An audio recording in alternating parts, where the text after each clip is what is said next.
avons appris qu'un ambassadeur de l'Union africaine a été caillassé par des manifestants. Donc cela est susceptible de déstabiliser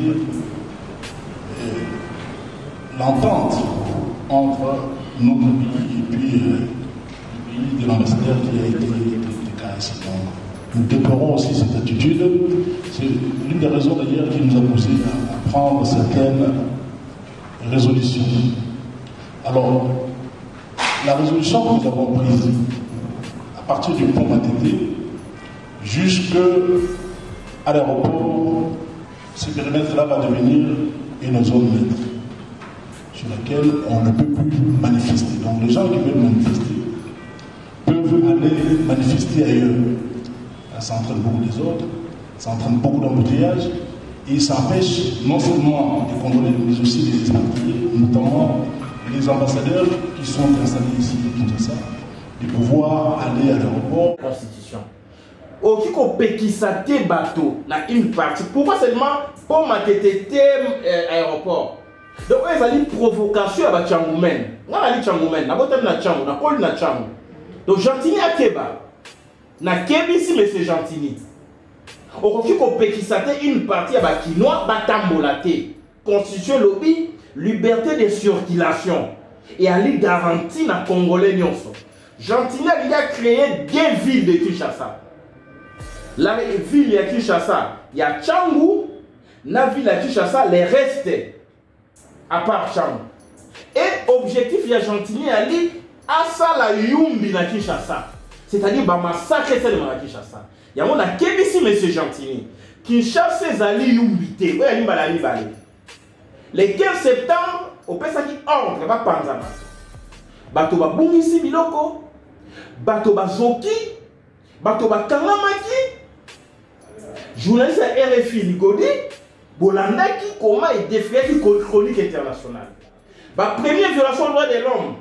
Le 15, M. Gentini, responsable moral, comme donneur d'ordre. Mais comment ça m'a été dans l'Assemblée générale des Nations Unies au Salema? On a cité ton nom, M. Gentini Ngobila. Dans les couloirs, il y a siège des Nations Unies.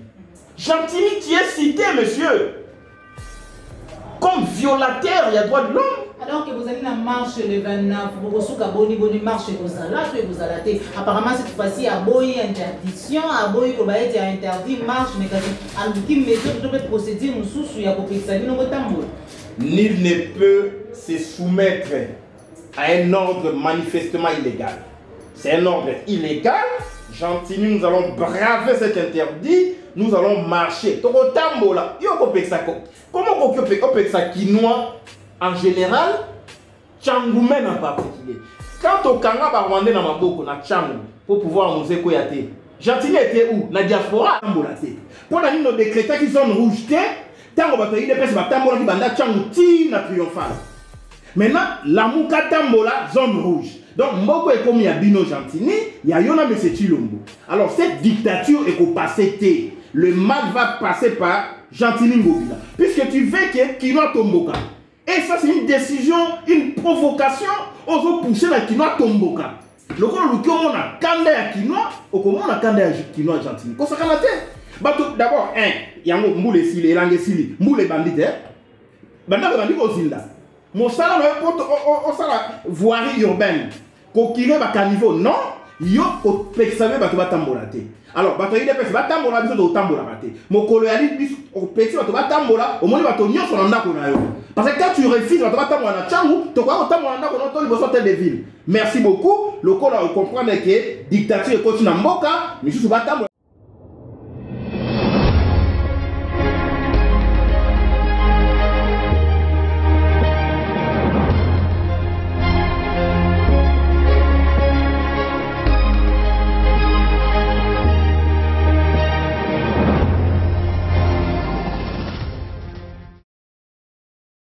IDP ça marche à casser même biloko ya SID.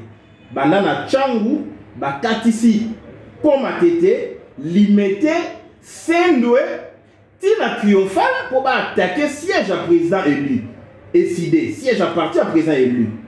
babwaki moto na effigie na ye policier argentini ya ville protéger bato ya IDPS.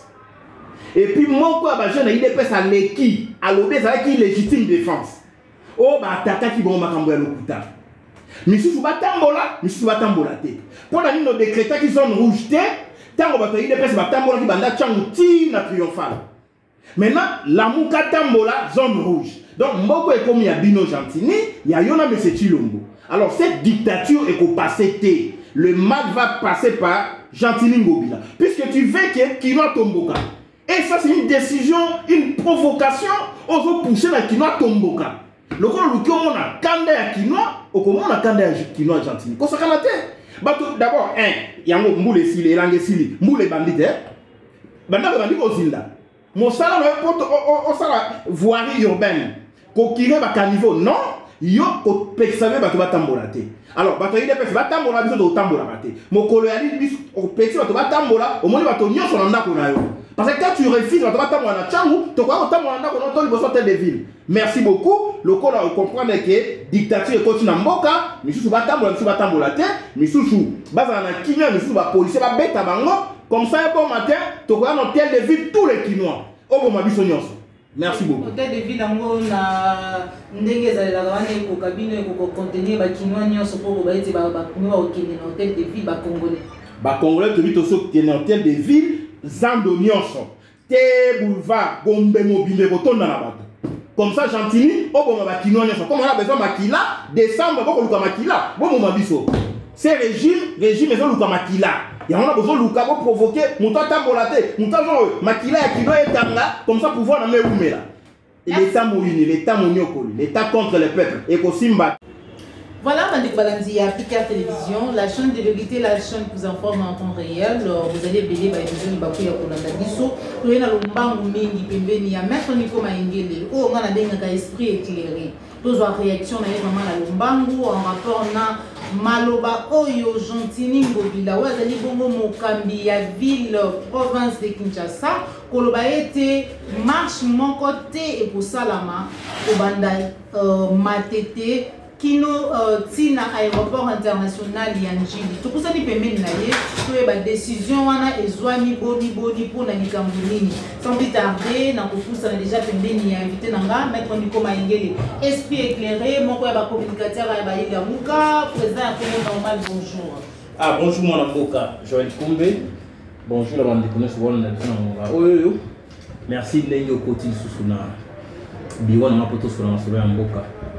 Maître Nico Maingele lolenge na muti koloba na ye vraiment na lombangu mingi pona nazo réaction na yo Gentini Ngobila lobi ete marche morote ko salama ko banda pont matete si na aéroport international ya Njili. C'est pour quelle raison? Parce que to yebi bino la muka vous allez na marche le 29. Merci beaucoup Gentini Ngobila. Azo Tchaba na Ibaï Congo en général, ba Kinoa en particulier Moussapinaliso. Sala qui réunion na ba représentant ba parti politique à Moussou la Muka. Na simana yango a annoncé une décision illégale, inconstitutionnelle, que été a décrété Outa pour Matete un aéroport zone neutre. Donc zone rouge. Donc Gentini a décrété état de siège na Kinshasa. Une partie, c'est ça que ça veut dire. Et ici, si on avait une justice, normalement, Gentini a outil qu'au sala crime de violation intentionnelle de la Constitution. Au qui qu'on pékisate bateau, na une partie. Pourquoi seulement pour ma aéroport? Donc, il y a une provocation à Tchangoumen. On a dit Tchangoumen, on a dit Tchangou, on a dit Tchangou. Donc, Gentini a Keba. Na Kebi si monsieur Gentini. Au qui qu'on pékisate une partie à Bakinois, Batambolate. Constitution lobby. Liberté de circulation et aller garantir la Congolais nyonso. Gentini a créé deux villes de Kinshasa. La ville de Kinshasa, il y a Tchangou, la ville de Kinshasa, les restes à part Tchangou. Et objectif de Gentini a dit à ça la Yumbi na Kinshasa.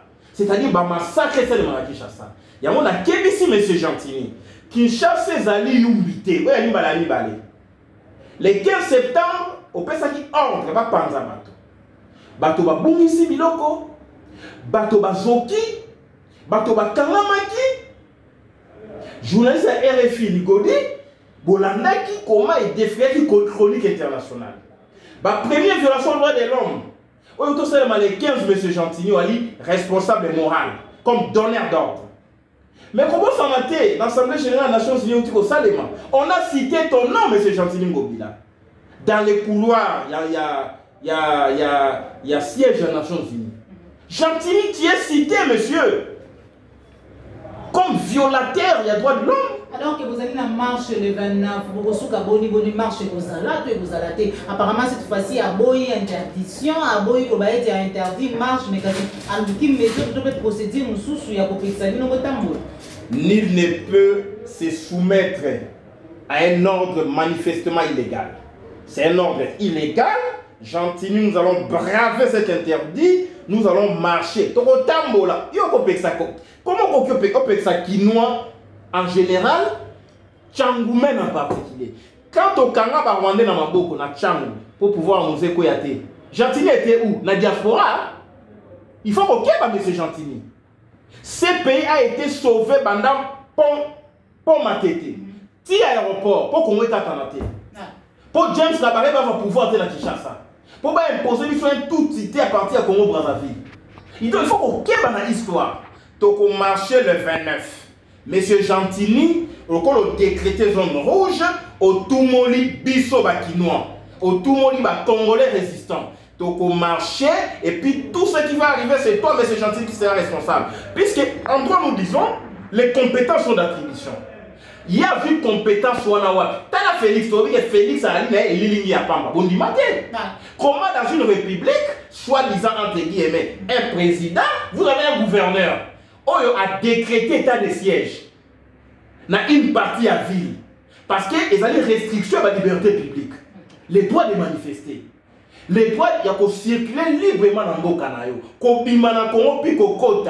donc Gentilini s'est comporté comme administrateur général à l'époque belge. Monsieur Gentilini, Toko Tamoula le 29 à partir à 6 h, Toko Zalananzela, tout ce qui va arriver c'est toi. Comme tu es déjà cité. Parmi les droits violés, droits de l'homme de Kinshasa, na petit kilo chance wana demain quand on est sur maman, ba ko na liste ba ko sanctionner ba dirigeant régime à Chilombo, ba gel des avoirs pour la violation des droits de l'homme, violation de la démocratie, ba liberté de manifester, ba liberté publique et exercer, ba liberté individuelle, corruption, il y a un travail qui s'est fait. Donc un bon matin au Gentilini, on a gelé ses avoirs. Na Belgique, na France, bah nous sommes pas partout, hein. Vous voyez comment nous allons piller ville. Donc nous allons marcher le 29 à partir de 6 h, 7 h. Et marcher à Souka na Tchangouté. Au Kobana na Tchangou, tu es tipo matete. Et on a fait tout ça la stratégie. Tu vois, ça veut dire la stratégie à l'île.